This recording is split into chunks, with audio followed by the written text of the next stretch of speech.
क्षेत्र में तो हम लगातार लगभग 1 साल से ज़्यादा समय से हम लोग काम कर रहे हैं और लगभग बूथ के सभी पदाधिकारियों के साथ हम लोग बैठक कर चुके हैं।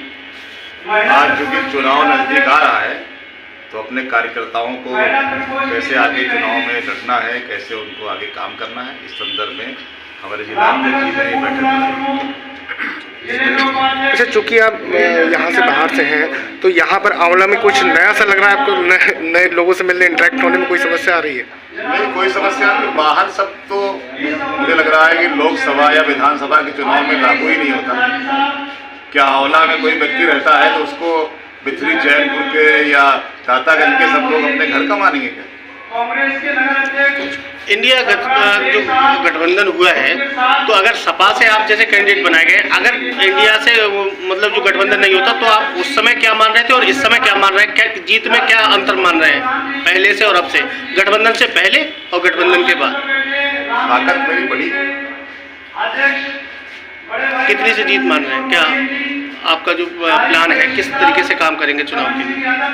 हमारा प्लान है कि हम हर मतदाता के पास अपनी बात को पहुंचाएं और हर मतदाता से संपर्क करें और वो लगातार अनवरत जारी है, जबकि अभी चुनाव की कोई तारीखें नहीं आई। आप क्षेत्र में रहे, कुछ मुख्य मुद्दे जो यहाँ पे आपको लगते हो कि जो यहाँ काम बहुत परेशान है, इतना परेशान है महंगाई से, गाय से, और हमारे जो किसान भाई हैं वो रात भर खेतों में जग रहे हैं, वो बेचारे अपनी नींद खराब कर रहे हैं और हमारी गाय माता भी परेशान है।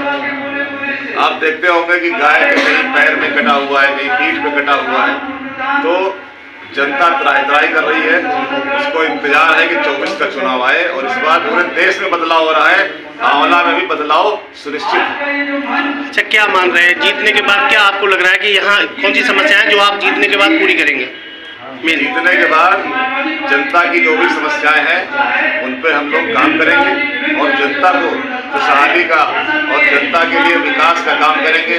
यहाँ के जो सांसद हैं उन्होंने कोई काम नहीं किया, कोई काम किया ही नहीं। इसलिए क्षेत्र में आप जहाँ भी जाइए, आप भी यहीं के निवासी हैं, आप देखिए जाके कहीं पे कोई विकास दिखाई पड़ रहा है क्या?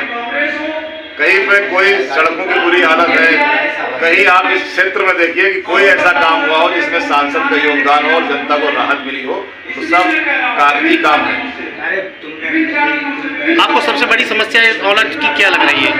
सबसे पहले जीतने के बाद हम ये समस्या को पहले हल करेंगे जिससे कि जनता को बड़ी समस्या तो किसानों की, क्योंकि प्रत्येक परिवार में खेती है, लोग खेती बाड़ी करते हैं, तो यहाँ पे जो किसानों की समस्या है और हमारी गाय माता भी तड़प के मर भी रही है।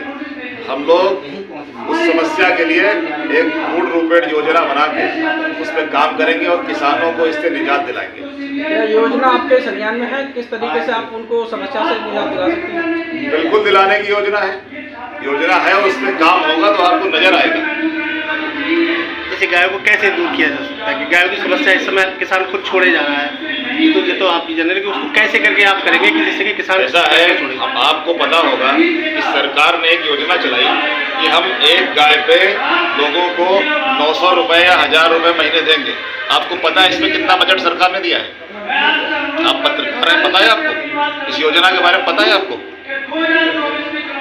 तो पहले इसकी जानकारी करिए, वो बजट कहाँ जा रहा है, किसकी जेब में जा रहा है। गौशाला बनाई गई, गौशाला का बजट क्या है? गौशाला में गाय रखी जाएगी तो गाय के लिए जो बजट अलॉट हुआ है वो बजट कहाँ जा रहा है? अगर उसको ईमानदारी से कर दिया जाए तो व्यवस्था सुदृढ़ हो सकती है, लेकिन सारा भ्रष्टाचार मचा है। और इस जहाँ पे हम बैठे हैं आंवला में, पशुपालन मंत्री इसी ही विधानसभा से चुन के गए हैं। उन्होंने कितनी बार पत्रकार वार्ता की, अधिकारियों को निर्देश दिए कि 31 दिसंबर तक एक भी गाय सड़क पर दिखाई पड़े। क्या उनकी बात मानी गई? यानी कि वो खुद झूठ बोल रहे हैं, या वो करना नहीं चाहते, या इच्छा शक्ति नहीं है। आखिर किसान गाय छोड़ रहा है, कहीं से गाय आ रही, लेकिन क्या रात भर जो किसान जग रहा है, ये अच्छी बात है? तो इसकी योजना कौन बनाएगा? वहाँ कागजों की योजना बनी, भूसे का पैसा आया, कौन खा रहा है पैसा? सब भ्रष्टाचार हो रहा है। इंडिया गठबंधन में प्रधानमंत्री का दावेदार कौन है, बताएंगे? ये हमारे गठबंधन के जो राष्ट्रीय नेता हैं वो तय करेंगे और समय आने पे मालूम हो जाएगा। कितने से जीत मान रहे हैं आंवला में आप? जीत की गणना थोड़ी होती है भाई। भाजपा के लोग कह रहे हैं 3 लाख वोटों से जीतेंगे, भाजपा के जो सांसद हैं। भाजपा के लोग झूठ बोलने में माहिर हैं, इसलिए वो इस तरह की खोखली बातें कर रहे हैं। लेकिन हमको भरोसा है कि जनता यहाँ से बदलाव करके इस बार हमको विजय दिलाएगी, ये हमको पूरा भरोसा है। उत्तर प्रदेश में कितनी सीटें आने की संभावना है? 50 प्लस।